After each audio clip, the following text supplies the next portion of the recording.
इस कार्यक्रम के पुण्यार्चक हैं श्री आदिनाथ दिगंबर जैन चंद्रोदय तीर्थ क्षेत्र चांदखेड़ी खानपुर जिला झालावाड़ राजस्थान।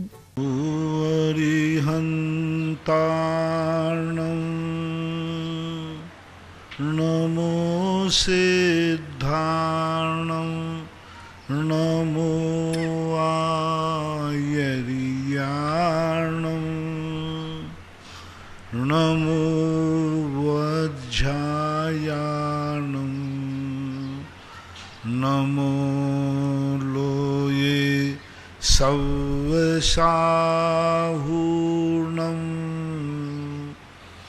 पंच परमेष्टि भगवान की जय हो। आचार्य श्री गुरुवर कुंद कुंद महाराज की जय हो। आचार्य श्री गुरुवर विद्यासागर महाराज की जय हो। परम पूज्य निर्यापक मुनि श्री 108 सुधा सागर जी महाराज की जय हो। जय। परम पूज्य निष्कंप सागर जी महाराज की जय। आष्टा से श्रीमती चंदा डॉक्टर मगन जनन की जिज्ञासा है। मेरे परम आराध्य गुरुवर के चरणों में कोटि कोटि नमन। महाराज श्री, मेरी जिज्ञासा है कि आत्मा के 8 अचल प्रदेशों को स्थिर रहने का आगम में क्या प्रयोजन है, कृपया बताने की कृपा करें।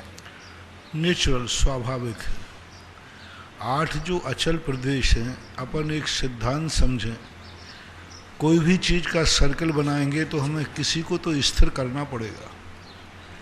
कोई भी चीज़ अपन घूमती है तो एक चीज़ तो स्थिर होगी बीच में। तो इसलिए नेचुरल स्वाभाविक रूप से उन 8 प्रदेशों को सबसे पहले स्थापित करके बाद में जीव अपनी सारे आकार की रचना करता है। मान लो हाथी का रूप धारण करना है तो हाथी के मध्य में 8 प्रदेशों को स्थापित करके शेष प्रदेशों को हाथी के आकार में ढाल देगा। आप जब कभी चित्र बनाते हैं तो सबसे पहले पॉइंट निश्चित करते हैं कि भाई हम सेंटर पॉइंट, इस पॉइंट से इतना इधर बढ़ना, इतना इधर बढ़ना। बिना सेंटर पॉइंट के हम किसी आकार को नहीं बना सकते। आप कोई गोल खींचते हैं तो आपका पहले एक जो परकाल होता है वो ठीक सेंटर में रखना पड़ता है, तभी कहीं आप जाके गोल बना पाते हैं। कोई भी कार्य करना है तो हमें कोई ना कोई सेंटर पॉइंट लेना पड़ता है। इसलिए वह सेंटर पॉइंट हैं 8 प्रदेश अचल, और यूँ मानना चाहिए ऐसा प्रकृति का सिस्टम है, नियम है। बनगांव जिला दमोह से माधुरी जैन की जिज्ञासा है। पूज्य महाराज श्री के चरणों में नमोस्तु। महाराज श्री, मेरी जिज्ञासा है कि जैन धर्म बौद्ध धर्म से पहले का है, लेकिन जैन धर्म भारत तक ही सीमित रहा और बौद्ध धर्म पूरी दुनिया में फैल गया। ऐसा क्यों, क्या कारण है, कृपया समाधान करने की कृपा करें। सबसे बड़ा मूल कारण है बौद्धों ने अपने शिथिलाचार को अपना लिया। बौद्ध परिस्थितियों के अनुसार सिद्धांतों में परिवर्तन करते गए। जैसा जैसा सिद्धांत, हवाएं चलती रहीं, हवाओं के अनुसार अपना रूप बदल दिया। यहाँ तक कि श्रमण संस्कृति में नाम दर्ज कराने वाले बौद्ध ने मांसाहार की छूट दे दी। जिस दर्शन में, जिस संप्रदाय में शराब और मांसाहार की छूट दे दी जाए, वह दर्शन सारे विश्व में फैल सकता है। शराब और मांसाहार की छूट न देने से जैन धर्म सीमित रह गया। आज पूरे बौद्ध देश में देखो, चीन, नेपाल, सब बुद्ध को मानने वाले हैं, लेकिन सब मांसाहार है। मांसाहार आदि का वहाँ कोई परहेज नहीं, श्रावक नहीं, वहाँ के संत महंत भी मांसाहार करते हैं।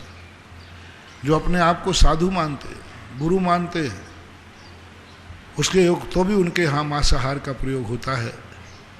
तो ये सब कुछ चीज़ें ऐसी हैं।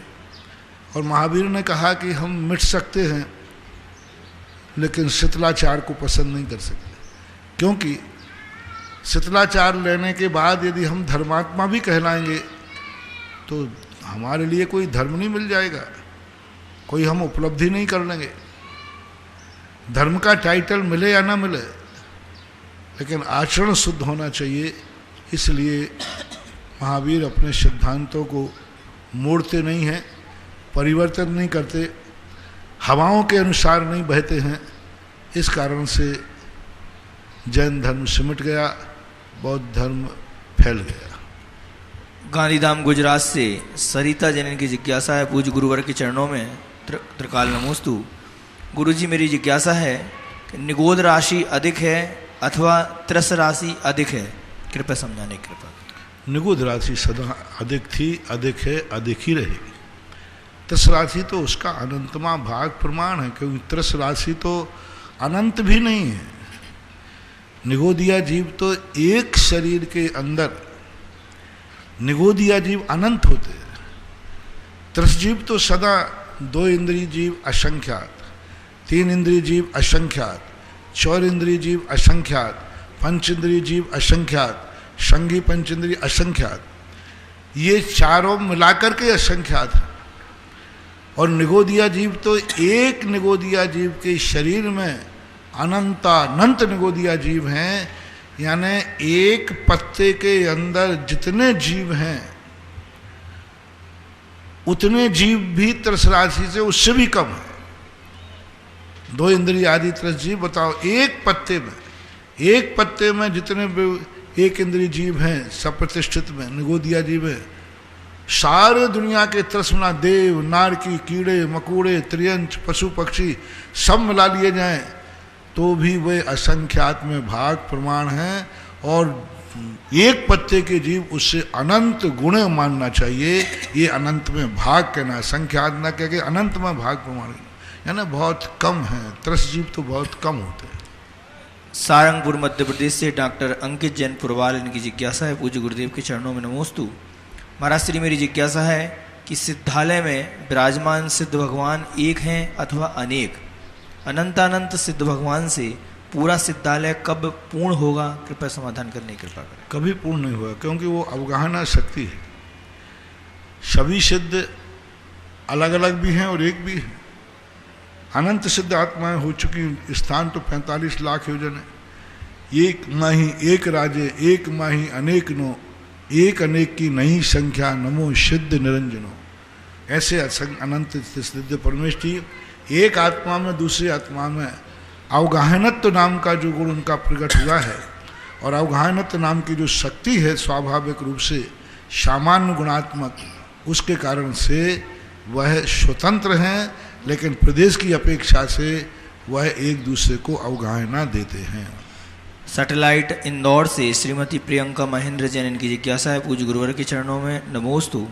महाराज जी मेरी जिज्ञासा है कि परम पूज्य आचार्य भगवान ने 10 लक्षण धर्म पर प्रकाश डालते हुए कहा था कि धर्म पुष्प के समान है, तो 10 लक्षण उसकी कलियां हैं। महाराज जी 10 लक्षण पुष्प रूपी धर्म की कलियां कैसे हैं, कृपया समझाने की कृपा करें। धर्म के 10 लक्षण पुष्प, 10 लक्षण पुष्प हैं रूपी धर्म की कलियां हैं कैसे? रूपी, हाँ रूपी मतलब उदाहरण दिया हुआ है 10 लक्षण धर्म को कलियों को रूप उदाहरण दिया हुआ। हाँ, तो उपमा है, तो अपने फूल की उपमा बना दी कि भाई फूल में जो कलियां होती हैं, उत्तम क्षमा मार्दव आर्जव शौच धर्म आदि, और धर्म जो है 10 लक्षण पुष्प, ये उपमाएं कहलाती हैं। कोटा से श्रीमती नविता जैन, इनकी जिज्ञासा है पूज्य गुरुवर के चरणों में नमोस्तु। महाराज श्री चारों अनुयोगों को हम अपने जीवन में कैसे घटा सकते हैं, सरल उदाहरण के साथ बताने की कृपा करें। एवं कर्म प्रकृति तो 148 होती हैं, किंतु अपने भाव तो असंख्यात होते हैं, तो इसमें निमित्त उपादान कारण कैसे घटाएंगे, कृपया ये भी समझाने की कृपा करें। पहला क्या था? चारों अनुयोगों को हम, चारों अनुयोग तो अपनी जिंदगी में बहुत अच्छे घट सकते हैं। एक बालक गिर गया तो एक माँ ने आके कहा, वो रो रहा था, तो माँ ने आगे कहा बेटा क्यों रो रहे हो? बोले मैं गिर गया, मुझे चोट लगी। बोले पागल कहेगा, कल तेरा बड़ा भाई गिरा था, वो तो नहीं रोया, वो भी तो यहीं गिरा था, उसको भी चोट लगी, वो तो नहीं रोया, तू रो रहा है। अब ये बड़े भाई का जो उदाहरण दिया बच्चे को, कल भी तो गिरा था वो, हाँ वो तो नहीं रोया, तू रो रहा है। इसी प्रकार प्रथमान योग को इसलिए पढ़ाया जाता है कि तुम थोड़े थोड़े संकट में संक्लेश कर रहे हो। देखो तुम्हारे पूर्वज रामचंद्र जी पे कितने संकट आए, दुनिया के महापुरुषों पे कितने संकट आए। तो प्रथमान योग वो माँ है जो हमारे जीवन में घटित होने पर अतीत का उदाहरण दे करके हमें शांत करती है। हमारे क्लेश को मिटाती है। देखो पूर्वज यहाँ कई लोग गिर गए, वो कभी रोते नहीं, तू रो रहा है, चुप हो जा। दूसरी माँ है करणान युग के, प्रथमान युग के बाद चरणान युग। दूसरी माँ कहती माँ माँ मैं डूब गया, बोला तू देख के क्यों नहीं चलता? यदि तू सावधानी से चलता तो गिरता नहीं। ये आप लोग बोलते हो कि नहीं बच्चे से, वो गिर गया, तू देख के क्यों नहीं चला? सावधानी से गाड़ी चलाना चाहिए। तो ये चरणानुयुग की माँ है। चरणानुयुग कहती है सावधानी चलो, यदम चरे यदम चिट्ठे यद मासे यदम सये यदम भुंजेज भासेज एवं पावम न बज्जदी। यदि तू इतना चार पूर्वक सावधानी पूर्वक चलेगा तो ये दुर्घटना नहीं घटती। देख के क्यों नहीं चला? तीसरी माँ फिर भी वो कहता है मैं तो देख के नहीं चला, तो मैं तो गिर तो गया। तो दूसरी माँ कहती है, तीसरी माँ, जैसा करेगा वैसा भरेगा, जो किया था वो भोगना पड़ेगा। तीन लोक का ये सिद्धांत है कि तुम जैसा करोगे वैसे ही होगा। तुमने जैसा कर्म किया था वैसा फल मिल रहा है। अपना कर्मों का चिंतन, किसको दोष दे रहे हो? तूने पूर्व में ऐसा कर्म किया था इसलिए बुखार आ गया, दुख हो गया, अपने किए का पर भोगना पड़ेगा। चौथी माँ कहती है माँ मैं गिर गया, अरे बेटा तू कहाँ? राजा घोड़ा कूदा है, घोड़ा कूदा। ऐसा बच्चे से आप लोग बोलते हो, अरे घोड़ा कूद गया, तू तो राजा बेटा है, घोड़ा कूद गया। ये द्रव्यानुयोग की माँ है। द्रव्यानुयोग की माँ कहती है तू तो राजा बेटा है, आत्मा चेतन स्वरूप ही है, घोड़ा तो शरीर है, पुद्गल है, जड़ है, ये तो घोड़ा टूटा है। तू आत्मा है, चैतन्य स्वरूप है, राजा बेटा है, तू कभी गिर ही नहीं सकता। ऐसे ये चार माताएं अपन को किसी ना किसी रूप में समझाने का प्रयास करते हैं। चारों का भाव क्या है? तुम्हें शांति देना, संक्लेश बनना। जिस तरीके से तुम मान जाओ, जिस तरीके से तुम शांत हो जाओ, क्योंकि गिरोगे तो चोट तो आएगी और गिरोगे भी। दुनिया में कोई माँ तुम्हें गिरने से नहीं बचा सकती, बस गिरने से समझाने के ये चार तरीके हैं। इन चार तरीकों से जिनवाणी माँ अपन बच्चों को समझाने का प्रयास करती है, यूँ मानना चाहिए। दूसरी महाराष्ट्री, कर्म प्रकृति तो 148 होती हैं, किंतु अपने भाव तो असंख्यात होते हैं, तो इसमें निमित्त उपादान कारण कैसे घटाएंगे? कर्म 148 नहीं है, इनके भेद हैं। एक एक कर्म प्रकृति के असंख्यात भेद। जितने अपने परिणाम हैं उतने भेद हैं। शाता एक ही प्रकार की नहीं है। शाता असंख्यात लोक प्रमाण हमारे परिणाम है, तो शाता के भी उतने भेद हैं। जितने परिणाम हैं प्रकृति उतने ही प्रकार की है। नाम कह देते, जैसे अपन ने सामान से कह दिया वनस्पति, अब वनस्पति कहते ही एक शब्द कह दिया, लेकिन वनस्पतियां कितनी हैं? खूब बहुत सारी है। तो इसी प्रकार कर्म प्रकृति को 8 कह दिया, 148 कह दिया, वैसे ये कर्म प्रकृतियां असंख्यात लोक प्रमाण प्रकार की होती हैं। इसलिए कोई बाधा नहीं, जितने परिणाम हैं उतने कर्मों के भेद भी हैं। दोसा से रंजना जैनन की जिज्ञासा है, पूज्य गुरुवर के चरणों में त्रिवार नमोस्तु। महाराज श्री, मेरी जिज्ञासा है कि उत्तर पुराण ग्रंथ के 56वें पर्व में श्लोक नंबर 67 पर आया है कि श्रेष्ठ मुनियों ने शास्त्रदान, अभयदान और आहारदान 3 प्रकार के दान कहे हैं। अन्नदान की अपेक्षा अभयदान का और अभयदान की अपेक्षा शास्त्रदान का बहुत फल है। महाराज जी, इसको स्पष्ट करने की कृपा करें। ये उपयोगिता के ऊपर है। 4 दान जो कहे गए उनमें सबसे ज्यादा आहार दान को इसलिए माना कि आहार दान व्यक्ति को जीवन दान देता है। आहार दान के बिना व्यक्ति के प्राणों का घात हो सकता है। इसलिए जिंदगी में चलाने के लिए सबसे पहले मस्ट एंड मस्ट जरूरी क्या है? अन्न जल। इसलिए उसकी महत्वता दे दी। पर उसके बाद उन्होंने ज्ञान दान को इसलिए रख दिया क्योंकि ज्ञान दान जो है, विवेक बुद्धि रखोगे, थोड़ा ज्ञान से करोगे तो वो अन्न अपन के लिए फायदा करेगा। विवेक जागृत करना चाहिए। फिर औषधि दान, अभय दान एक क्रम से बना दिया उन्होंने, क्योंकि वो औषधि दान भी बीमार हो जाए। अंत में आवास दान को रख दिया। आवास दान ने अभय दान, हमें सब कुछ मिल गया लेकिन हम भयशील बने रहते, सब कुछ हमारे लिए सब कुछ है, आहार भी मिल गया, औषधि भी मिल गई, ज्ञान भी मिल गया, लेकिन एक भय लगा रहता है, एक डर लगा रहता है, पता नहीं कब क्या हो जाए। अब बोलो सब किया क्या बराबर हो गया कि नहीं? खाना पीना सब अच्छा हो रहा है, बीमार भी नहीं है, ज्ञान भी, लेकिन एक भय लगा रहता है। तो उन्होंने कहा कि किसी को निर्भय कर देना, निर्भय हो जाना। दान पर को नहीं सौ को भी होता है। अपने मन को, अपनी तबीयत को निर्भय करना कि नहीं काय का डर लगना, दूसरे को निर्भय करना, भाई डरो मत, मेरी तरफ से आपको कोई भय नहीं होगा। तो ऐसा अभय दान कहलाता है। इसका दूसरा नाम आवास दान भी है। जयपुर से नेमीचंद छाबड़ा, इनकी जिज्ञासा है, पूज्य महाराज श्री के चरणों में बारंबार नमोस्तु। महाराज श्री मेरी जिज्ञासा है कि 24 तीर्थंकर भगवान व अन्य केवल ज्ञानी आत्माएं नमोकार मंत्र के अलावा और कौन कौन से मंत्रों का जाप व धार्मिक आराधना करते हैं, एवं तद्भव मोक्षगामी महापुरुष अपने कुमार काल एवं राज्यकाल में जिन पूजा एवं अभिषेक जैसे पुण्य कार्य भी करते हैं क्या? कृपया समाधान करने के लिए। ध्यान करने का कोई विषय निश्चित नहीं होता। ध्यान करने वाले ध्याता के ऊपर है उसकी क्षमता क्या है, वह कितना सोच है। महान ज्ञानियों के लिए कोई नमोकार मंत्र ही नहीं, वो तो सब जगह नमोकार मंत्र ही दिखता है। मैंने एक दिन कहा था ना कि किसी ने मूर्ख शब्द कह दिया, मूर्ख को ही उन्होंने मंत्र बना दिया, माँ ऊ राखा, ओम ह्रीम माँ ऊ राखा नमः ले साहु। इसी विधि जमकिन चवि चिंतन तो निरी वित्ते हवे जदा साहु लद्दूणम ए अत्तम तदाहु तम निश्चयम ध्यानम। ये सबसे बड़ा ध्यान है। महापुरुषों का कोई निश्चित ध्यान नहीं होता, वो तो जो सोच ले, जो जिस संबंध में विचार करे, वो तो कहीं भी देखे ना, वो जो देख रहे हैं उसी पर ध्यान कर रहे हैं। कुछ भी कह दो उनसे, जो सुन रहे हैं वही धर्म ध्यान है, जो बोल रहे हैं वही धर्म ध्यान है। आहार कर रहे हैं तो धर्म ध्यान है, लघु संज्ञा गए हैं तो धर्म ध्यान है, शौच के लिए गए हैं तो वहाँ भी धर्म ध्यान चल रहा है। लघु संज्ञा करते समय भी साधु धर्म ध्यान करता है। छठा सातवां गुण स्थान उस समय भी हो रहा है, उस समय भी उनका तत्व चिंतन चलता रहता है। सब तत्व आहार करते समय चलता है, शयन कर रहे हैं तो सोते समय भी धर्म ध्यान चल रहा है, क्योंकि सोने के पहले वो धर्म ध्यान पूर्वक सोते हैं कि मैं किस लिए सो रहा हूँ, तत्व विचार करके सोते।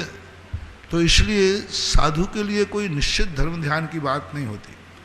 रही बात महापुरुषों की, तीर्थंकरों को छोड़ करके प्रायः सभी पुरुष महापुरुष षड आवश्यक का पालन करते हैं। कुलकर आदि के समय वो भोग भूमि रहती है। बाकी चतुर्थ काल से लेकर के जो भी महापुरुष होते हैं सभी षड आवश्यकों का पालन करते हैं, ऐसा नियम है। तीर्थंकर का एक नियोग है उनको छोड़कर। दिल्ली से मनोज जैन की जिज्ञासा है, पूज्य महाराज श्री के चरणों में नमोस्तु। महाराज श्री मेरी जिज्ञासा है कि सब कहते हैं कि यदि आपकी भगवान के प्रति सच्ची आस्था हो तो दुनिया की कोई भी ताकत आपका बाल बांका नहीं कर सकती।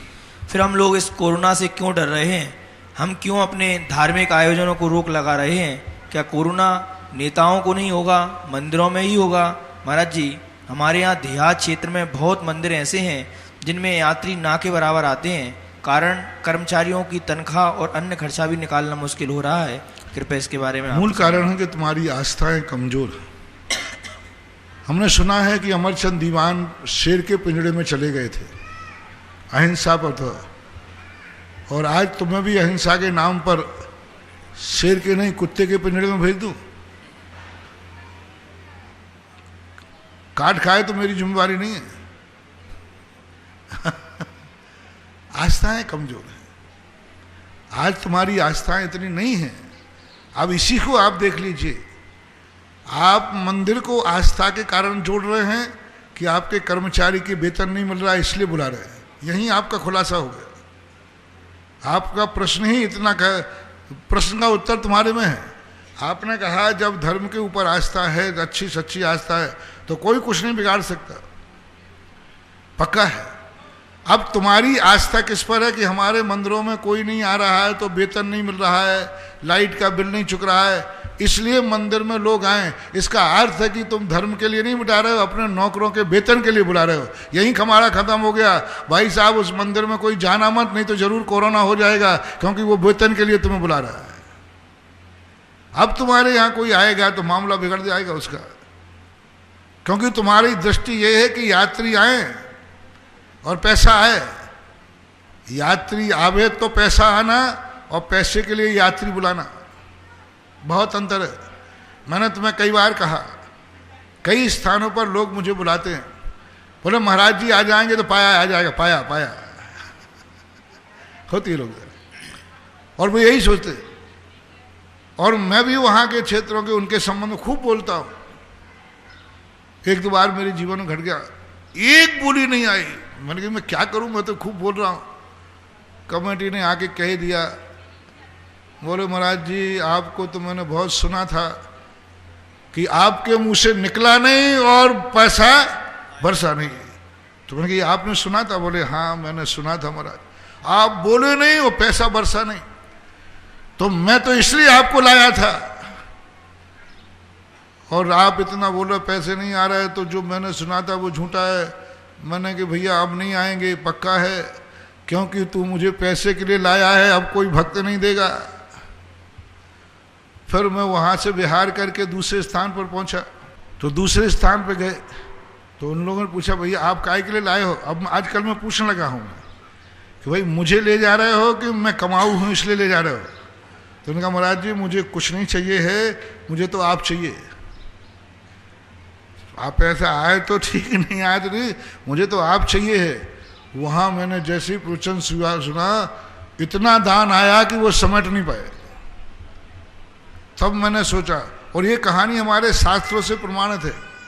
एक महाराज का एक स्थान पर पड़गान हुआ, और पड़गान करते ही वहाँ रत्न बरसे। तो दूसरा व्यक्ति देख रहा था, बोले ये तो बड़ा सस्ता मामला है, महाराज तो कुछ लेते नहीं। अपने महाराज तो वैसे ही नीरज हार लेते, थोड़ा बहुत ले लेते हैं पेट भरने के लिए, थोड़ा सा हार दे दो और रत्न बरस गए यहाँ। तो बोले कल से चौका अपना भी। अब उसने चौका लगाया और इससे ज्यादा माल मलीदा बनाया, बहुत वो तो बढ़िया बनाया, और महाराज को हार कराया। और हार देता जाए, आंगन रत्न बरसे के नहीं, रत्न बरसे के नहीं। और इतने करते करते उसने गरम खीर रख दी महाराज के हाथ में। अब महाराज गरम के हाथ बैठ गए। बोले महाराज थोड़ी देर तो और खड़े रहते, वो देवता रत्न लेके आ ही रहा होगा। कुछ भी नहीं बरसे, महाराज वही थे। गड़बड़ कहाँ हो गई? महाराज वही थे, दूसरे महाराज नहीं। कल रत्न बरसे, आज क्यों नहीं? रत्नों की वृष्टि महाराज के पुण्य से नहीं होती, दाता के पुण्य से होती। आज उसकी दृष्टि किस पे हो गई? रत्न, उसकी दृष्टि हार पे थी, रत्नत्रय पे थी। आज मैं महाराज को हार दे रहा हूं, महाराज का रत्नत्रय पड़ेगा, तो रत्न बरस गए, और रत्नों के लिए दे रहा था। इसलिए महानुभाव, आपकी दृष्टि जिस तरफ है, इस दृष्टि से तुम यात्री बुला रहे हो कि बिजली का बिल छूट जाए, नौकरों का वेतन छूट जाए, तो महानुभाव यात्री तुम्हारे यहाँ इसलिए नहीं आ रहा है, इसलिए तुम्हारे यहाँ से यात्री नहीं आता। तुम कह रहे हो हमारे क्षेत्र पर होगी, यात्री ही नहीं आते। आपने कहा ना भी ना कि मेरे क्षेत्र पर यात्री नहीं आते, क्योंकि तुम नौकरों का वेतन देने के लिए बुलाते हो ना, इसलिए नहीं आते। आज से छोड़ दो, इसलिए नहीं बुलाएंगे। हम भक्तों के कल्याण के लिए, हमारे भगवान इतने अतिशयकारी हैं कि सारे जगत को इसका लाभ हो, इसके लिए बुलाओ, फिर आ जाएंगे। अमरपाटन से राजीव जैन की जिज्ञासा है, मेरे आराध्य गुरुदेव के चरणों में शत नमन। महाराज जी मेरी जिज्ञासा है कि कई लोग मेरी खूब नकल करते हैं, महाराज जी ये काम कर रहे, अपन भी करो, आ जाएगा। आजकल नकलें खूब हो रही हैं, खूब जम के नकल हो रही हैं। सब चाहते हैं कि महाराज जी जैसा करते, अपन भी करो, अपन भी करो। अरे भैया अकल के करो, हम करो। मैं आप लोगों को दान का उपदेश मंदिर के लिए कभी नहीं देता, मैं तो अपने भक्तों के कल्याण के लिए देता हूँ। मैं बार बार कहता हूँ, मैं भगवान को मंदिर नहीं बनाता, बनाऊंगा भी नहीं। मेरा तो मन है कि मेरा भक्त कभी फुटपाथ पे ना जन्मे, इसलिए मंदिर बनवाने की बात करता हूँ, इसलिए नहीं कि भगवान को छाया मिल जाए। अरे क्या जरूरत है मंदिर बनाने की? पारसनाथ बढ़िया छाया में बैठे हैं। मूल तो उद्देश्य है, दोनों उद्देश्य में अंतर आ गया कि नहीं? एक पैसा आ जाएगा मंदिर में इसलिए शांति धारा करा रहा है, और एक इसलिए करा रहा है कि सामने वाला श्रावक परेशान है, उसकी परेशानी दूर हो जाए। तो श्रावक की परेशानी दूर करने के लिए अभिषेक शांति धाराएं कराना चाहिए, ना कि पैसा इकट्ठा करने के लिए। कभी भी मंदिर कमेटियों से मेरा कहना है, पैसे को खींचने के लिए कभी श्रावक को प्रभावित मत करो, कभी उसको लोभित मत करो, कभी उसको आकर्षित मत करो। तुम तो ये प्रयास करो कि मैं श्रावक को अधिक से अधिक लाभ कैसे पहुंचाऊं, इसको कैसे लाभ हो, ये भाव रखना चाहिए। इसलिए आपके प्रश्न का जवाब मैंने दे दिया। आप बहुत गलती में हैं, भगवान करे अच्छे नहीं जा रहे हैं वहां श्रावक। अमरपाटन से राजीव जैन, इनकी जिज्ञासा है, मेरे आराध्य गुरुदेव के चरणों में शत नमन। महाराज जी, मेरी जिज्ञासा है कि अनुवद्य केवली के संबंध में जानकारी चाहता हूँ, कृपया अनुवद्य केवली के बारे में बताने की कृपा। अनुवद्य, अनुवद्य केवली कहलाते हैं एक के बाद एक, एक को मोक्ष हुआ दूसरे को केवल ज्ञान हो जाता है, यानी गैप नहीं करना, उसका नाम अनुवद्य केवली। जैसे महावीर स्वामी को मोक्ष हुआ, गौतम गणधर को उसी दिन, एक दिन का भी अंतराल नहीं पड़ना चाहिए, घंटों का पड़ सकता है, उसी दिन गौतम गणधर को केवल ज्ञान हो गया। गौतम गणधर को केवल ज्ञान हुआ, उसी दिन सुधर्म स्वामी को केवल ज्ञान हुआ, स्वधर्म स्वामी को केवल मोक्ष हुआ और जम्मू स्वामी को केवल ज्ञान हो गया। ये 3 अनुवद्य केवली हुए हैं। ऐसा पवई मुंबई से श्रीमती शीला पाटनी, इनकी जिज्ञासा है, पूज्य गुरुदेव के श्री चरणों में नमोस्तु। महाराज श्री, मेरी जिज्ञासा है कि हम 12 वर्षीय पाठ्यक्रम के प्रथम वर्ष सिद्धांत प्रवेशिका की छात्रा हैं।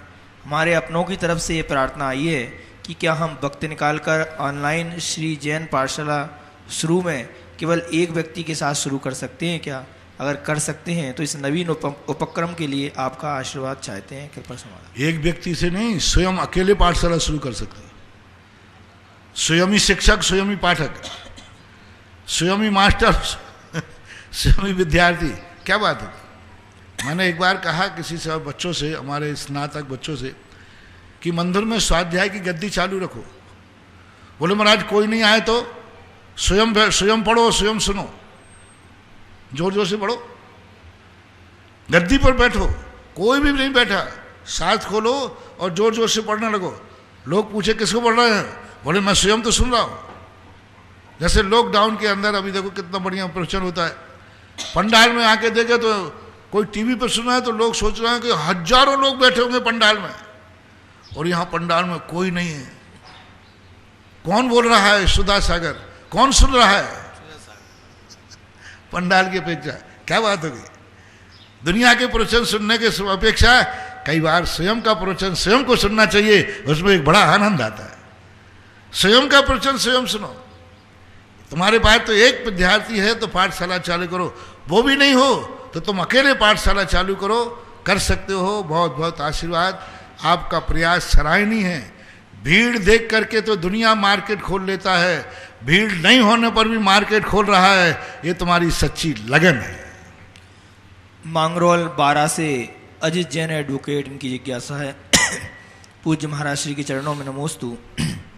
महाराज श्री, मेरी जिज्ञासा है, एक बात कहीं पर लिखी थी, जीवन में पीछे देखोगे तो अनुभव मिलेगा, आगे देखोगे तो आशा मिलेगी, आसपास देखोगे तो सत्य मिलेगा, और अंतर्मन में देखोगे तो आत्मविश्वास मिलेगा। अब आँख तो है, कहाँ कहाँ कैसे देखूं, इसका मतलब क्या है? आप कहते हैं नीचे देखो, समस्या को सुलझाओ, कृपया समाधान करें। क्योंकि दृष्टि चारों दिशाओं की तरफ है। एक ही लाइन पे चलोगे तो काम नहीं चलने वाला। हम अतीत को भी देखेंगे, पीछे देखेंगे तो हमें पीछे वाले को देखेंगे जो पीछे पुराने हो गए, हमें अनुभव मिलता है। आगे बढ़ने वाले को देखें तो हमारी अनुभव भी हम कैसी, कुछ आशाएं भी तो हमारी हैं। हमें अपना सुरक्षा भी तो रखना है, आजू बाजू देख के चलो, क्योंकि टक्कर आजू बाजू से लग सकती है। और अपने आप को भी देखना है, मात आगे पीछे नहीं। तो ये सारे जिंदगी के उपक्रम कहलाते हैं। जो इन सब पहलुओं पर विचार करता है वह बहुत कुछ हासिल कर लेता है। अमरपाटन से राजीव जैन, इनकी जिज्ञासा है, मेरे आराध्य गुरुवर के चरणों में नमोस्तु। महाराज श्री, आत्म प्रशंसा और परनिंदा से कैसे बचें? कोई निंदा कर रहे हैं तो क्या हम उठ के चले जाना चाहिए? कृपया समाधान। किसी भी चीज से बचने का एक ही उपाय है, तद्रूप हो जाओ। हम किसी की बुराई कर रहे हैं, काश यही बुराई मेरी होगी तो मेरे क्या परिणाम होंगे। मैं किसी की बुराई कर रहा हूं, कल के दिन यही बुराई मेरी हुई तो क्या मैं सहन कर पाऊंगा। बस ये चिंतन कर लेना चाहिए। आज तुम किसी को बुरा विचार रहे हो, कल कोई तुम्हारा बुरा विचारेगा। तो आज तुम किसी को गाली दे रहे हो, कल कोई तुम्हें देगा। तो आज तुम किसी पे दोषारोपण कर रहे हो, कल लौट के वही दोषारोपण तुम्हारे ऊपर आ जाएगा, तो मिला जाओगे।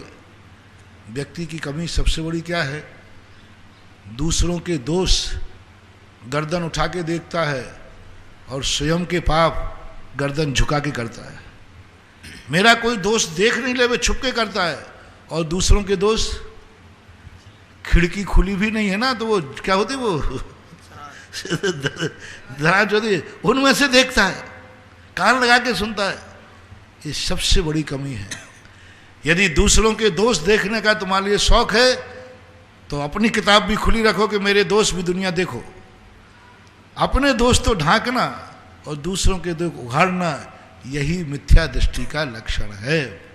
इसलिए हमेशा एक ही विचार करो, जो आज मैं दूसरों के साथ व्यवहार कर रहा हूँ, कल वही व्यवहार मेरे साथ होगा तो मेरी स्थिति क्या होगी। ऐसा चिंतन करने से हमारे परिणामों में कुछ निंदा के भाव कम हो जाते। कोटा महावीर नगर से नविता जैन इनकी जिज्ञासा है। पूज्य मुनि श्री के चरणों में नमोस्तु। महाराज श्री, आज क्लास में विचार, ये पूरे ग्रुप का है महाराज श्री जिज्ञासा इनकी। आज क्लास में विचार आया कि जब भगवान ने लाखों वर्ष पहले ये बातें आगम में लिख दी थी कि सूर्य चंद्रमा तारे नक्षत्र आदि इतनी ऊंचाई पर हैं, ऐसे गणना है, इतना विस्तार है, यह कह पाना मुश्किल है। फिर भी वैज्ञानिक लोग ऐसा कहते हैं कि चंद्रमा पर, मंगल ग्रह पर पहुंच जा सकते हैं, पृथ्वी घूमती है, आदि आदि।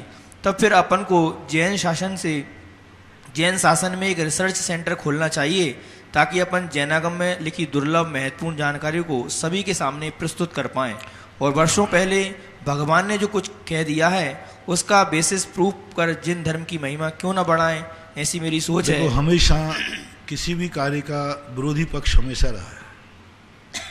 चौथे काल में भी ऋषभ देव तीर्थंकर थे, तब उस समय मारीच उनका विरोध करने वाला था। चौथे काल में भी मिथ्या मत थे, विरोधी मत थे। तो ये तो चलता रहता हमेशा। सत्य का विरोध नहीं होता तो किसका होगा? प्रतिपक्षी हमेशा होते आए। वो अपने कह रहे हैं, अपने कह रहे हैं।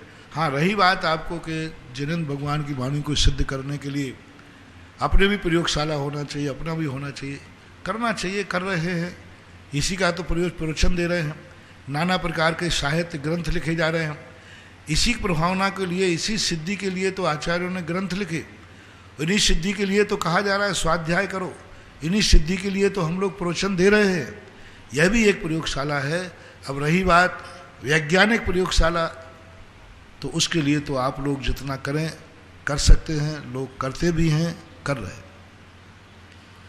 पूज्य निर्यापक क्षमण जिज्ञासा समाधान प्रतिपादक मुनि पुंगव श्री सुधासागर जी महाराज के चरणों में जिनवाणी व सुधा कलश के दर्शकों द्वारा बारंबार नमोस्तु नमोस्तु नमोस्तु।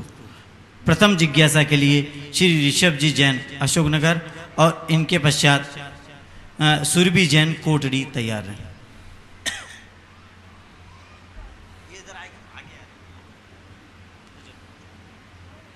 जल्दी करें, इतना गैप नहीं करना चाहिए। एक व्यक्ति खड़ा हो जाए, माइक को यहाँ मत नहीं। नमोस्तु स्वामी जी। हे स्वामी जी, मन संतुष्ट है, तन संतुष्ट है, लेकिन सबके सामने ऐसे संतुष्ट कैसे कर पाए इस चीज़ के लिए? मन संतुष्ट है, तन संतुष्ट है, सब चीज़ संतुष्ट है माँ जी, मन में संपत्ति वगैरह सबसे संतुष्ट है, लेकिन सामने वाले को कैसे प्रतीत कर सकें? जिसका मन, जिसका तन और वचन संतुष्ट हो, उसका मन संतुष्ट नहीं, वही तो पागल कहलाता है। उसी को तो मूर्ख कहते हैं। भूख तो तन की भूख नहीं मिटाओगे तो प्राण चले जाएंगे, और धन नहीं होगा तो परिवार नहीं चलेगा, और मन की कोई भूख ही नहीं हो तो पागल है। खाता पीता कुछ है नहीं और होटलों में घूमता है।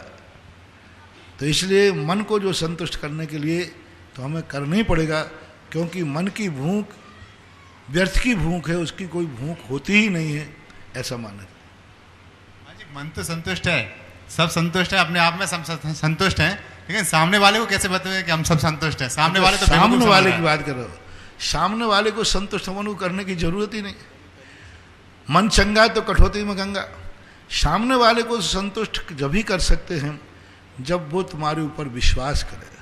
हमें सामने वाले का विश्वास जीतना पड़ेगा, और उसके विश्वास जीतने के लिए हमें सामने वाले का नेचर समझना चाहिए।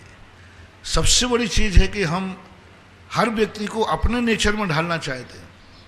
सामने वाला मेरे नेचर वाला हो जाए, मेरे स्वभाव वाला हो जाए, यही सबसे बड़ी भूल है। हम अपने नेचर में सामने वाले को ना ढालें, सामने वाले के नेचर को समझें और वो नेचर के अनुसार अपनी परिणति करें। एक बालक था, दादाजी ने कहा बेटा शांत बैठ जाओ, तो बेटा कहता दादाजी ये शांत बैठना क्या चीज़ कहलाती है? शांत बैठा, बोले देखो दादा बेटा मैं बैठा हूँ ना, देखो कितना शांत बैठा हूँ, तुम बैठ जाओ। तो वो कहा जी पापा जी। तो एक चबूतरा बना था, वहाँ गया और चबूतरे पे धड़ाम से नीचे कूदा। बोले दादाजी आप मेरे जैसे कूद के दिखाओ। तो बेटा मैं तेरे जैसे कैसे कूद सकता हूँ? तो बोले दादाजी जब आप मेरे जैसे कूद नहीं सकते तो मैं आप जैसा शांत बैठ नहीं सकता, क्योंकि आप दादा हैं, मैं बच्चा हूँ। दादा बच्चे के समान कूदेंगे नहीं, और बच्चा कितना बढ़िया जवाब दिया। अब हमें समझना है कि बच्चे का नेचर क्या है। बच्चे को ये मत कहो कि मेरे समान बैठ जाओ, वो तुरंत कहेगा तो तुम मेरे समान करो। अब कितना गलत जवाब। दादाजी का नेचर, बच्चे ने बहुत बढ़िया जवाब दिया। दादाजी ने क्या कहा, तू मेरे समान बैठ जा, और तू दादा है भाई, बच्चे को कैसे बैठा रहा है? ये कहते बेटा देख तू उधम करेगा तो तेरे पैर टूट जाएंगे, तुझे चोट लग जाएगी, तू उधम करेगा तो तेरे पढ़ाई का नुकसान हो जाएगा। तो बच्चा समझ जाता है कि पिता दादाजी मेरे हित में बोल रहे हैं और मेरे नेचर को समझ रहे हैं। लेकिन उसने कहा कि मेरे समान बैठ जाओ। अब मैं तुमसे कहूं कि तुम मेरे समान हो जाओ, तो तुम कहना महाराज जी फिर आप मेरे समान होके दिखाओ, तो वो कभी होने वाला है नहीं। हम तुम्हारे नेचर को समझें कि श्रावक के लिए क्या जरूरी है। यदि साधु श्रावक को श्रावक की दृष्टि से नहीं देखे ना तो हमें बड़े क्लेश हो जाए। तुम लोग हमें पापी देखोगे, बहुत पापी, क्योंकि जितने पाप मैं मानता हूं और वही तुम्हें करते, अरे ये पापी है नरक जाएगा, हम गुस्से ही करते रहेंगे दिन भर। क्योंकि हमें तो एक घास पर पैर रखना भी पाप दिखता है, बिना छना हुआ पानी भी हाथ में डालना लेना पाप दिखता है। हम गृहस्थ को यदि इसी पाप की दृष्टि से देखेंगे तो चिड़चिड़ापन आ जाएगा। हमें गृहस्थ का नेचर समझना है, गृहस्थ की भूमिका क्या है। इसलिए सामने वाले को समझने का प्रयास करो, वो नेचर क्या है, उसकी परिस्थिति क्या है। उसको समझने के बाद अपना आचरण करोगे तो वो धीरे धीरे तुम्हारे ऊपर विश्वास करने लग जाएगा और तुम्हारे में संतुष्ट भी हो जाएगा। पूज्य मुनिश्री की असीम अनुकंपा से यह देशनोदय तीर्थ संपूर्ण भारत ही नहीं पूरे विश्व में अपना स्थान बनाने जा रहा है। पूज्य मुनिश्री ने यहाँ के विकास में कई योजनाएं दी हैं। उनमें एक योजना है सहस्त्रकूट की, जो कि 11 मंजिला बनना है और प्रत्येक मंजिल में 4-4 विशाल प्रतिमाएं एवं 108 छोटी प्रतिमाएं विराजमान होगी। एक 7 कलश के माध्यम से एक प्रतिमा श्रेष्ठ श्री हुक्मचंद जी, गुणमाला, प्रवीण, शिखा, हितांशी, जैन, बगड़ा, पीपलिया वाले, दादावाड़ी कोटा ने 7 कलश के माध्यम से एक प्रतिमा विराजमान करने के भाव व्यक्त किए हैं। और एक 71 के माध्यम से शिल्पी प्रिंस जैन, जितासा जैन ने अपनी मातुश्री श्रीमती रतनबाई खुरई निवासी की स्मृति में एक सहस्त्रकूट जिनालय की स्वीकृति प्रदान की है। और आभा जैन, चट्टा जम्बूदास सहारनपुर ने भी एक जिनालय के लिए एक 71 की घोषणा दी है। साथ ही एक तीर्थ रक्षक सुभाष जी, संपत जी, सन्मति जी, बनिता जी, सोनाली, चैतन्य, श्याम, समीर, पटरावली परिवार धारवाड़ कर्नाटक से भी तीर्थ रक्षक के लिए अपनी स्वीकृति दी है। बहुत बहुत सभी के दान की अनुमोदना, बहुत बहुत बधाई। मूर्ति के लिए कभी भी स्मृति शब्द और स्वर्गीय शब्द का प्रयोग नहीं करना चाहिए। मूर्ति में दान देने वाले लोगों से कहना है, जब भी मूर्ति लिखाएं तो स्मृति शब्द में मूर्ति नहीं बैठती और स्वर्गीय शब्द नहीं लिखाना। आपको उनको लिखाना है तो उनका नाम है मातेश्वरी की प्रेरणा से, उनके संस्कारों से, प्रेरणा से। मान लीजिए आपके दादा दादी थे तो आप उनकी प्रेरणा लिखा सकते हो, आशीर्वाद लिखा सकते हो। स्मृति में जिनेंद्र भगवान नहीं बैठते हैं, हमेशा ध्यान रखना। श्री हुक्मचंद, गुणमाला, प्रवीण, शिखा, हितांशी जैन पीपलिया वालों ने, जो दादाबाड़ी कोटा में रहते हैं, उन्होंने अपनी मातुश्री और पिताश्री की स्मृति में एक कमरा देने की घोषणा भी की है। कमरे में स्मृति लिखा दो, आप कमरे में लिखा दो। साथ ही इन्होंने एक तीर्थ रक्षक में भी अपना नाम दर्ज कराया है। अगली जिज्ञासा के लिए श्री सुरभि जी कोटड़ी और इनके पश्चात अविनाश जैन विसानिया तैयार है। नमोस्तु महाराज जी, नमोस्तु महाराज जी, नमोस्तु महाराज जी। महाराज जी, मेरी जिज्ञासा है, आजकल समाज में ये चलन हो रहा है सूट पहनने का चलन। मतलब लड़की के माता पिता चाहते हैं उनकी बेटी उनके ससुराल में सूट पहने ताकि साड़ी की झंझट से बच जाए। तो और अगर वो ससुराल वाले उसको सूट पहनना अलाउ नहीं करते हैं तो वो लोग ये चाहते हैं कि उनकी बेटी उनके दामाद के साथ कहीं और जाकर के नौकरी पे जाए और वो वहाँ पर जैसे मन चाहे कपड़े पहनना चाहे वैसे फ्रीडम से रहे। तो हम समाज की इस सोच को कैसे बदले? उन लोगों को ऐसे लगता है कि जो लोग साड़ी पहनते हैं गाँव, मतलब कि महिलाएं कोई भी वस्त्र में पहनना चाहती है, गाउन, इसी में रहना चाहती है, तो ऐसी सोच को, इनकी सोच को कैसे बदलें? उनकी माता पिता की सोच को कैसे माता पिता की सोच को कैसे बदलें कि वो साड़ी गाउन इनमें रहना चाहती है? ससुराल में साड़ी गाउन महिलाएं पहनना चाहती है। नहीं महाराज जी, मेरा प्रश्न है, मैं समझ नहीं पा रहा, आप भी नहीं समझा पा रहे। महाराज जी मैं वापस माता पिता ये चाहते हैं कि हमारे बच्चे बच्चियां हमारे अनुसार कपड़े पहने, फ्रीडम से रहे, उनके अनुसार कपड़े पहने। अगर उनको ऐसा ससुराल नहीं मिल रहा है तो वो कोशिश करते हैं कि वो अपने दामाद के साथ में कहीं बाहर जाकर रहे, अलग से रहे, माता पिता से दूर रहे, ताकि वो अपनी फ्रीडम अपने अनुसार देखे। उनको जो पहनना हो, जैसे रहना हो, मैं बोल नहीं वैसे पाऊंगा रहे। क्योंकि मैं आपकी भाषा अच्छे से नहीं समझ पा रहा हूँ। कोई दूसरा प्रश्न करे। श्री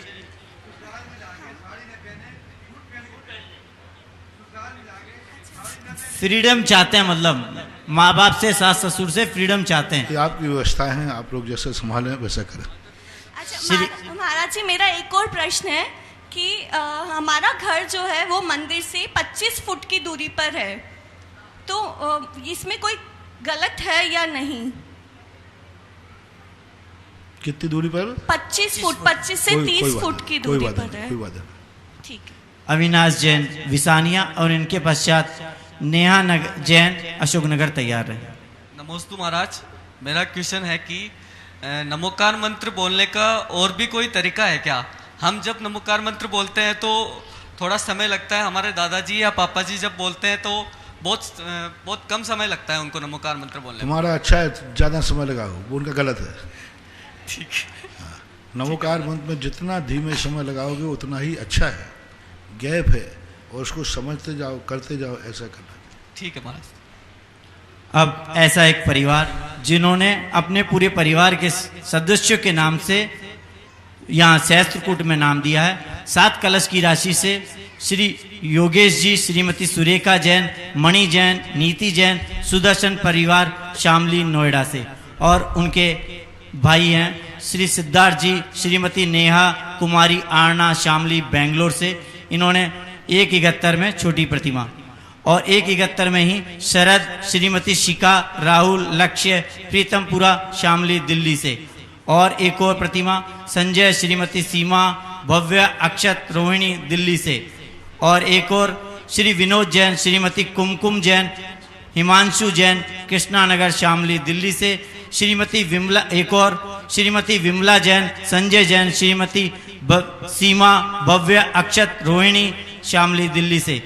इन्होंने पूरे परिवार से मिलकर 6, इनका बड़ा मंदिर का था भाव, लेकिन परिवार महाराज श्री ने बताया क्योंकि 3-4 गोत्र हो रही थी तो इसलिए इन्होंने सबने छोटा छोटा काम किया है।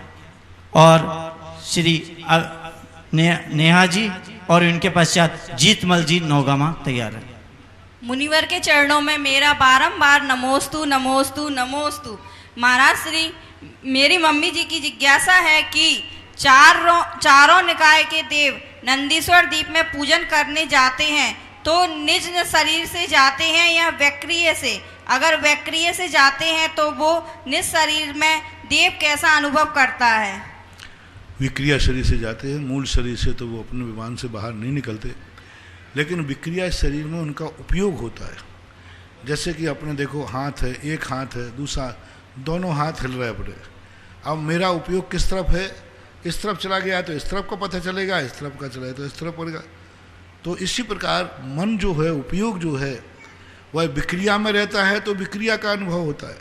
और मन, क्योंकि वो एक ही विक्रिया नहीं करते, उधर नंदीश्वर द्वीप गए हैं, अष्टांगा में किसी पंच तीर्थंकर का कल्याणक होना है तो वहाँ कल्याणक में गए हैं, उधर देवियों के साथ घूमने गए हैं, उधर दोस्तों के साथ घूमने, एक साथ वो हजारों विक्रियाँ कर लेते हैं। तो हजारों विक्रियाओं में क्षण क्षण में उनका उपयोग बदलता रहता है। तो जिस समय जिस विक्रिया में उपयोग रहता है, वो विक्रिया जो कार्य कर रही है उसका उनको बराबर अनुभव होता है। लेकिन मूल शरीर भी जो कार्य कर रहा है उसमें उपयोग है तो उसका अनुभव होगा। तो ये जैसे अपने शरीर में पूरे अपन देख भी रहे हैं, बोल भी रहे हैं और हाथ भी हिला रहे हैं, तीनों में एक में ही उपयोग रहेगा, लेकिन उपयोग इतने जल्दी परिवर्तित होता है कि अपन को लगता है कि हमारा तीनों में उपयोग चल रहा है, लेकिन तीनों में उपयोग होता नहीं है। ऐसा सहस्त्रकुट जिनालय में को और कुछ नाम आए हैं। 1,71,000 की राशि से श्री मदन लाल जी, पारस कुमार जी कासलीवाल जाट वाले बेगू, और एक और नाम महाराष्ट्र से आया है, सविता, संजय, अश्विनी, अंकिता, साक्षी, तोगलंकर परिवार औरंगाबाद से। और एक और नाम आया है श्री शिव कुमार जी, पुष्पा जी, पंचरतन, अमन, प्राची, जैन। और जीर्णोद्धार में भी नाम आए हैं 11,000 रुपये की राशि से शुभम, रजत, राकेश, गोदा परिवार। और 11,000 रुपये की राशि से नंद किशोर जी, विनायका, सूरत, और जीतमल जी, नौगामा। और इनके पश्चात कुमारी सलोनी जैन, शाहपुरा तैयार है। गुरुवर का मेरा और मेरे परिवार की तरफ से नमोस्तु नमोस्तु नमोस्तु।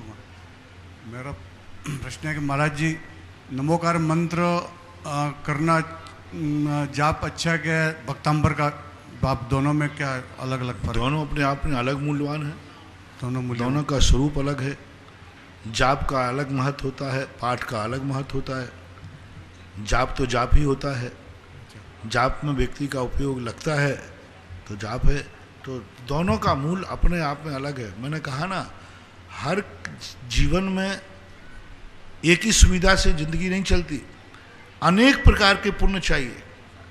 मान लीजिए आपके पास धन है लेकिन निरोगता नहीं है, निरोगता है लेकिन परिवार अनुकूल नहीं है, परिवार अनुकूल है पड़ोसी अनुकूल नहीं है, पड़ोसी अनुकूल है राजा अनुकूल नहीं है, सब कुछ अनुकूल है प्रकृति अनुकूल नहीं है।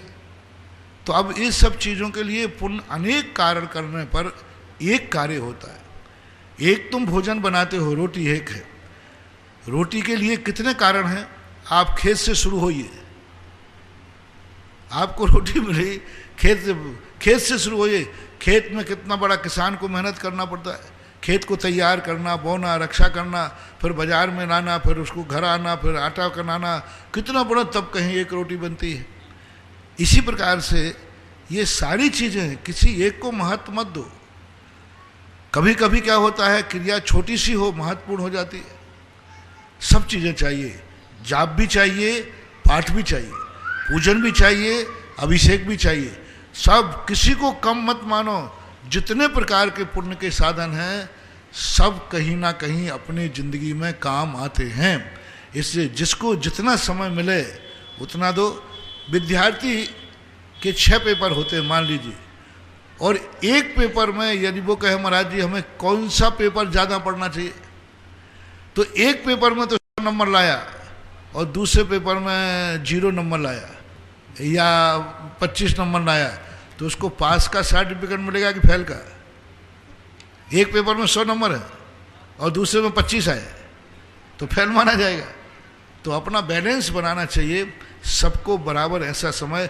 ठीक है, किसी को ज़्यादा दे दिया, तुम्हारी रुचि जिसमें है उसमें थोड़ा ज़्यादा दे दो, लेकिन दूसरे को करना पड़ेगा, इतना तो करो, कम से कम पासिंग मार्क तो मिलना ही चाहिए। श्री प्रकाश चंद जी परसोरिया सागर से, महाराज श्री आपके चरणों में नमोस्तु। हे गुरुदेव, मेरा प्रश्न है कि मैंने पिछले साल बिजोलिया तपोदय तीर्थ क्षेत्र में आपसे ही 2 प्रतिमा के व्रत लिए थे। अब मेरे घर में गमी हो गई है, जिसका उठाना मतलब आज हो गया है, तो मुझे भक्ति प्रतिक्रमण करने के लिए पुस्तक का सहारा लेना पड़ता है, तो पुस्तक ले सकता हूँ क्या? नहीं, अभी आप घर में रह रहे हैं, पुस्तक नहीं, कोई बाहर वाले व्यक्ति को लाके पढ़ा दे तो पढ़ ले, या फिर टेप रिकॉर्ड करके उसके साथ साथ आप पढ़ने का प्रयास करें, या कोई दूसरा व्यक्ति आपको खोल के रख दे, छूना नहीं, दूसरा व्यक्ति आपको खोल के रख दे और आप दूर से पढ़ लीजिए, पढ़ना पलट देवे। छूने के लिए मैं अनुमति नहीं दे सकता हूँ, क्योंकि आपको 13 दिन तक आप घर में रहते हैं, इसलिए। कुमारी सलोनी जैन, कल एक प्रश्न आया था कि दर्शन विशुद्धि भावना भाए 16 तीर्थंकर पद पाए, क्योंकि पूजाओं के संबंध में लोग थोड़ा बोलने में इधर उधर बोल देते, उसमें 16वें तीर्थंकर पद पाए की बात नहीं है, दर्शन विशुद्धि भावना भाए 16 है, ऐसा अर्थ लगाओ। दर्शन विशुद्धि भावना भाए 16 है, दर्शन विशुद्धि आदि 16 भावनाएं जो भाते हैं वे तीर्थंकर पद पाते हैं। कल जो 16वां पद है, 16 तीर्थंकर पद पाए, तो मैंने भी तुम्हारे बोलने का अर्थ नहीं समझ पाया, तो मैंने कहा शांतिनाथ भगवान, वहाँ शांतिनाथ भगवान से मतलब नहीं है, 16वें तीर्थंकर से मतलब नहीं। 16 शब्द को छंद होने के कारण से 16 शब्द को कहाँ जोड़ना है? दर्शन विशुद्धि भावना भाय 16 है, 16 जो भावनाएं भाते हैं तीर्थंकर पद पाए, ऐसा अर्थ लगाना चाहिए। कुमारी सलोनी जैन शाहपुरा, और इनके पश्चात श्रीमती निर्मला गदिया ब्यावर तैयार। नमोस्तु महाराज जी, मेरी जिज्ञासा है कि जैसे तीर्थंकर भगवान के शरीर का वर्ण अलग अलग होता है, क्या चतुर्थ काल में भी सामान्य मनुष्यों में भी ऐसा होता था? और अगर होता था, क्या तीर्थंकर के रंग अलग अलग होते हैं? हाँ, तो क्या सही का वर्ण अलग होता था? वैसे ही चतुर्थ काल में सामान्य मनुष्यों में भी ऐसा होता था क्या? और होता था तो पंचम काल में भी ऐसा संभव है क्या?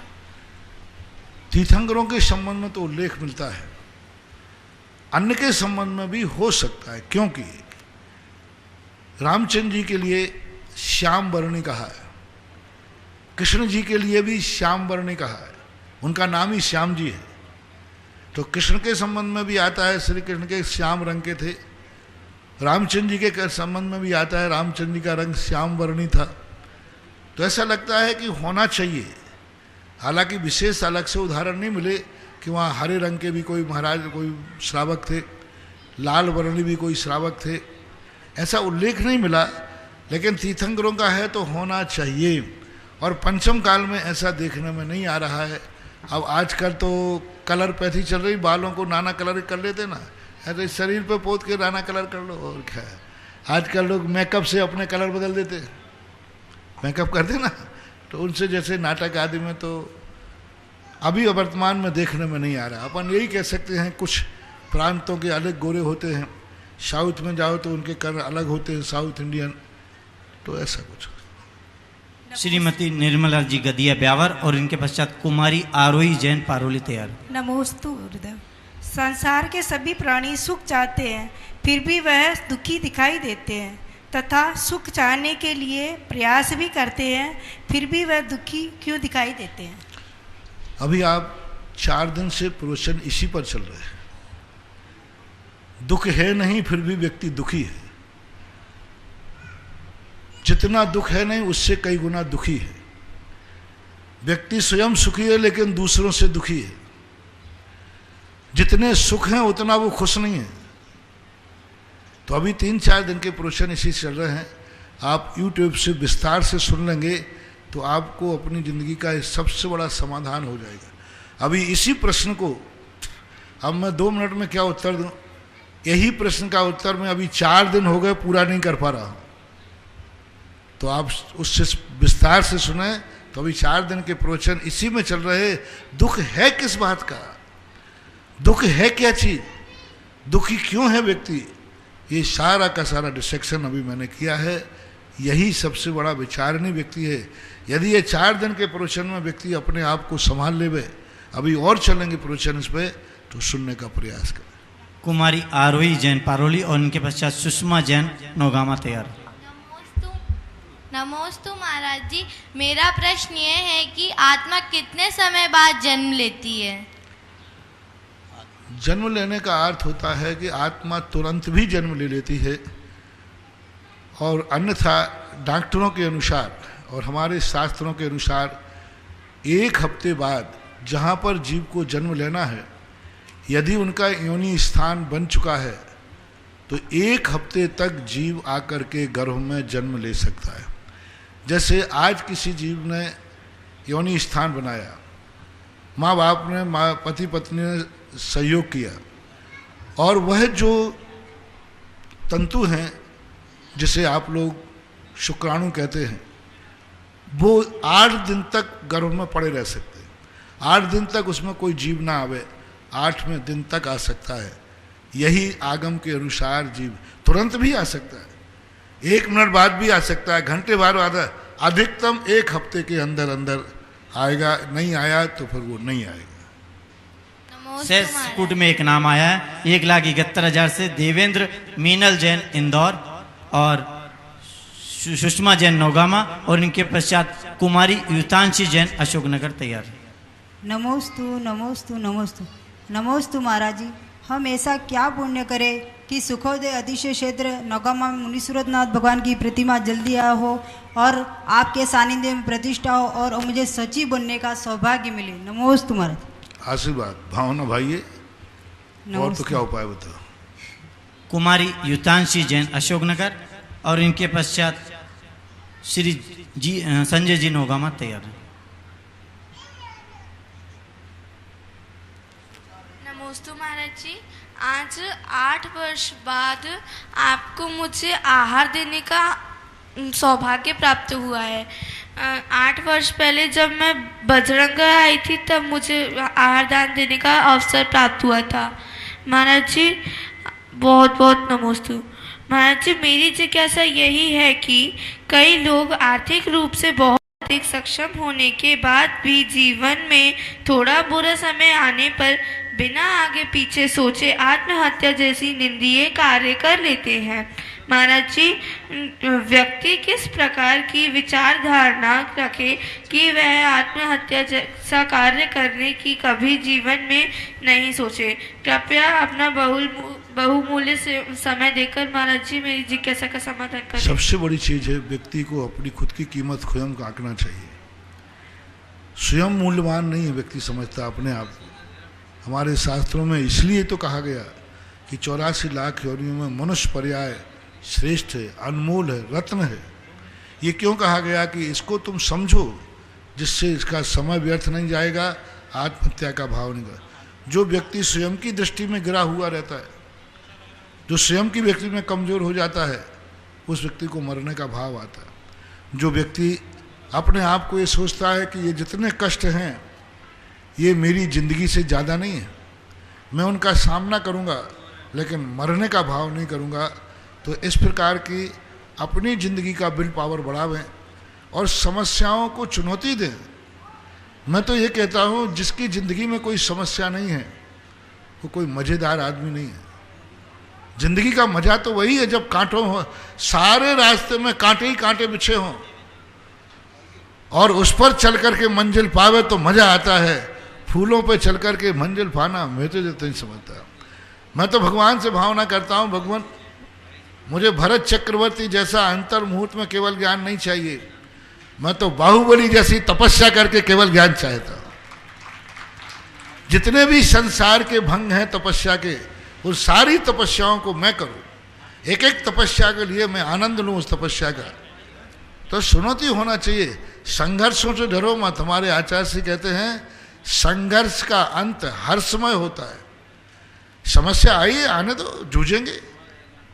समस्या से भागो मत, समस्या का सामना करो, विचार करो, सोचो, चिंता नहीं चिंतन करो, हर समस्या का समाधान हो सकता है। अब जो व्यक्ति बुजदिल होते हैं वो यही करते हैं। अंतिम जिज्ञासा श्री संजय जी। पूज्य गुरुवर जी के चरणों में त्रय बार नमोस्तु नमोस्तु नमोस्तु। मेरी जिज्ञासा यह है कि चतुर्थ काल में भरत क्षेत्र और ऐरावत क्षेत्र में तीर्थंकर भी होते हैं और मोक्ष भी जाते हैं। क्या वैसे विजया पर्वत में भी मोक्ष और तीर्थंकर होता है? और मलेच्छ खंड में चतुर्थ काल होता है या वहाँ पे काल परिवर्तन होता है कि नहीं? ऐरावत भरत क्षेत्र में जैसे तीर्थंकर आदि होते हैं ऐसे विजयार्थ पर्वत में नहीं होते। विजयार्थ पर्वत में 63 सला का पुरुष नहीं होते, वहाँ तीर्थंकर नहीं होते, चक्रवर्ती आदि नहीं होते, वहाँ बलभद्र नारायण प्रति नारायण नहीं होते। चौथे काल में यहाँ रहने वाले तीर्थंकर नारायण आदि का राज्य वहाँ चलता है विद्याधर श्रेणी में, लेकिन विद्याधर श्रेणी से मोक्ष होता है। मोक्ष आज भी वहाँ है, हमेशा वहाँ मोक्ष होता है, लेकिन 63 सला का पुरुष वहाँ पर नहीं होते, ऐसा जानना चाहिए। और दूसरा क्या था? मलेच्छ खंड में कोई परिवर्तन नहीं होता। मलेच्छ खंड में सदा उनके एक सी व्यवस्था चलती रहती है, काल परिवर्तन मलेच्छ खंड में नहीं है। नमोस्तु। इस कार्यक्रम के पुण्यार्चक थे श्री आदिनाथ दिगंबर जैन चंद्रोदय तीर्थ क्षेत्र चांदखेड़ी खानपुर जिला झालावाड़ राजस्थान।